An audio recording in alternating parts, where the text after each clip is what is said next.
अस्सलाम वालेकुम दोस्तों, क्या हो रहा है। उम्मीद करता हूँ आप खैरियत से होंगे।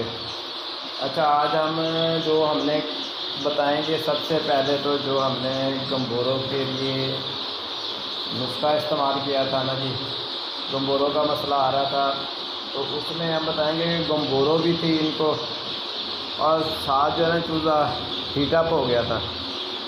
मौसम देख रहे हैं आप, अभी भी मौसम सही नहीं है। बाहर बादलों को आपको दिखा रहा हूँ मैं, कभी बादल आ रहे हैं कभी जा रहे हैं। मौसम कभी गर्म हो जाता है, कभी इनके ठंडा हो जाता है। सबसे जो हमने नतीजा ये निकाला है कि सबसे जो बेस्ट काम है ना वो मैनेजमेंट का है। इनके भी इसका देखभाल का जो है ना वो ज़रूरी है, मेडिसिन डालने से पहले। हमने गम्बोरों के लिए आपको पूरा नुस्खा बताया था कि गम्बोरों जो होती है ना उसके लिए क्या करना है। वो पिछली वीडियो आप देख सकते हैं, एक दिन पहले वाली, उसमें मुकम्मल तरीका बताया गया है। गम्बोरों के लिए हमने जो देना था वो दे दिया है। इसके बाद जो है हमने 2 से 3 घंटे के लिए वेब्रामाइसिन और पीके मर्ज मेडिकल स्टोर से गोलियाँ मिलती हैं। 1 लीटर में 1 वेब्रामाइसिन की डाली थी, और 2 लीटर में 1 गोली जो है ना वो पीके मर्ज की डालकर हमने इनके लिए 3-4 घंटे के लिए पानी रखा था। वो इन्होंने पी लिया है। उसके अंदर हमने और ORS डाला था। 1 केन के अंदर 2 पुड़ियाँ, यानी कि टोटल 2 केनें बनाई थी।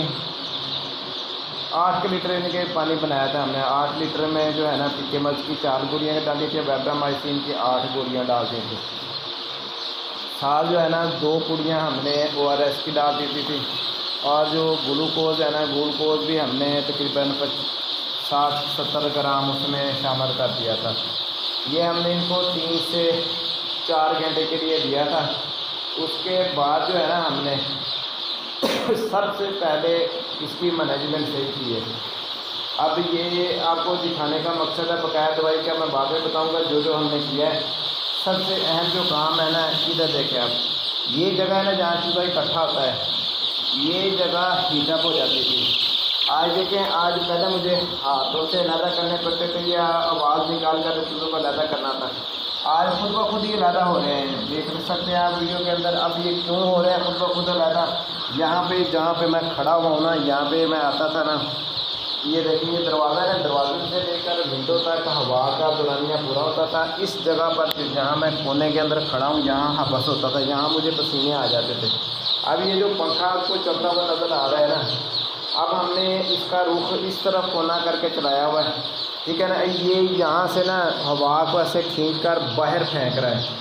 पंखा हमने कमरे के अंदर खिड़की की विंडो के साथ रखा हुआ है, और ये हवा को खींच कर बाहर निकाल रहा है। बाहर से अंदर ही हवा डालनी है आपने, कमरे की हवा को बाहर निकाल रहा है, ठीक है ना। और यहाँ पे जो हबस होता था ना वो ख़त्म हो गया है। नुकसान हमारा चूज़ों का जी काफ़ी हो गया है। फिर हमने डॉक्टर साहब को भी बुलाया, हमने बताया कि इनकी ये वाला मसला मसाइल है। उन्होंने कहा आपने जो कुछ किया है वो कर दिया है, अब आप इसकी मैनेजमेंट जो है ना, इसकी देखभाल यानी कि इस तरीके से करें कि यहाँ पे पंखा लगा दें आप। ये पंखा इनके भी लगा दिया है। अब इससे चूज़े माशाल्लाह कोई भी अभी स्ट्रेस के अंदर आपको मालूम नहीं होगा। असल ये इनका जो है ना हीटअप वाला माहौल बना हुआ था मौसम की वजह से, क्योंकि बारिशें हुई हैं, बारिशों की वजह से ना काफ़ी माहौल ख़राब हो गया है बर्ड्स के लिए, क्योंकि छोटे छोटे बेबी होते हैं। और जो मैंने आपको दवाई बताई है ना कि हमने टोटल 4 घंटों के अंदर इन्होंने 8 लीटर पानी पी लिया था।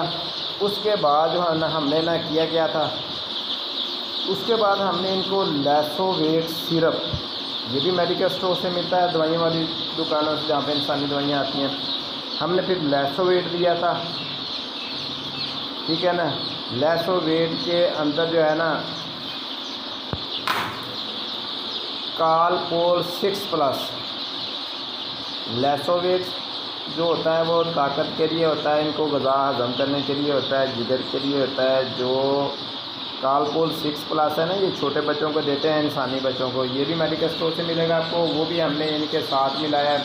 हमने ये 8 लीटर पानी के अंदर ना शाम को रख दिया था जब ये पानी ख़त्म हो गया था, ठीक है जी। ये अभी तक वो पानी चल रहा है। वैसे रात को तो नहीं देना चाहिए था पानी, मगर मजबूरी थी मेरी कि यानी कि चूज़ा जो है ना मोर्टेलिटी हो रही थी काफ़ी, यानी कि 100-150 चूज़े की मोर्टेलिटी हो गई, ठीक है ना। अब आप देख रहे हैं यहाँ पे फिर चूज़े इकट्ठे हो गए। अब ये इनको अब सर्दी थोड़ी थोड़ी महसूस हो रही है। अब हीटअप वाला मौसम है, यहाँ पे मैं जाकर आपको दिखाता हूँ। अब देखें ये चूज़े आज खुद ही जा रहे हैं। वीडियो के अंदर आप देख रहे हैं मेरा थोड़ा सा इनसे फासला है, मुझे आवाज़ नहीं निकालनी पड़ी, इनको डराना धमकाना नहीं पड़ रहा है। सारे के सारे जो चूज़े हैं ना खुद ब खुद इनके अपनी जगह छोड़ रहे हैं। अब ये देखें ये चूज़ा गिरा पड़ा है, ठीक है ना जी, इसको मैं उठाऊंगा। इसने भी माशाल्लाह अभी खाया पिया है। चलो भाई चलो चलो। अब इनको जो है ना यहाँ पे भी इस कमरे के अंदर भी देखें, ये जो कोना था जहाँ पे मैं खड़ा हूँ, जहाँ से मैंने अभी चूज़े भगाए हैं ना, यहाँ पे भी मौसम हीटअप होता था। यहाँ पे नमी भी बहुत होती थी और हीटअप होता था। पूरा कमरा बकाया इधर वाला कमरा ये जो है ना ये ठंडा होता था, यहाँ से हवा का गुजर होता था वहाँ तक। आधा आधा कमरा ठंडा होता था, आधा आधा हीट होता था। तो हमने इधर भी पंखा लगा दिया। ये सामने विंडो है, इसकी तार छोटी है, मगर जैसे थे हालात हमने वैसे इसको इस्तेमाल कर लिया है। अब यहाँ पे मैं खड़ा हुआ, ये आप कोना देख लें, कोना जो है ना अब ठंडा हो गया। जो हीट थी ना, हबस और हीट थी, वो इसकी निकल गई है कमरे की। अब ये सारा दिन ही पंखा चलेगा कि रात के तकरीबन 11-12 बजे तक हम ये चलाएँगे। और इंशाल्लाह चूज़ा अभी जो है ना इस साइड पे चला गया, हवा वाली साइड पे बेहतर महसूस कर रहा है। और अभी जो है ना हम जो मेडिसिन इस्तेमाल करेंगे इनको सिर्फ हमने ना 1 ग्राम 1 लीटर के पानी के हिसाब से ग्लूकोज देना है। और जो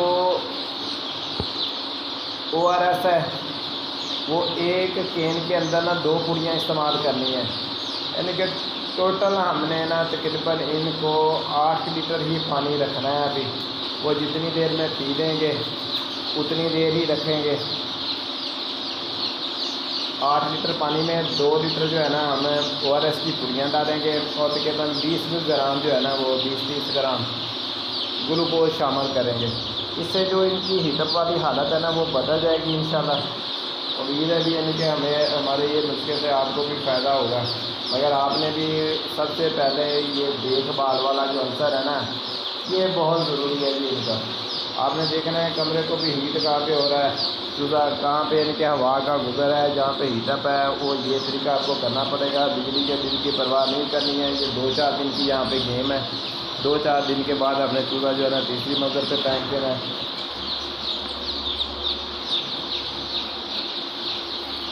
आज माशाल्लाह बेहतरी की तरफ गामजन है जी। 21 तारीख को मादा चूज़ा आया था, आज 29 दिन का हो गया है जी। 29 तारीख हो गई है, 8-9 दिन का चूज़ा है ये। पानी शानी भी अभी पी रहा है। कहा इनकी इतनी हालत पतली है कि पानी भी नहीं पी रहे। ठीक है गाइस, दुआ में याद रखिएगा जी। अल्लाह हाफ़िज़।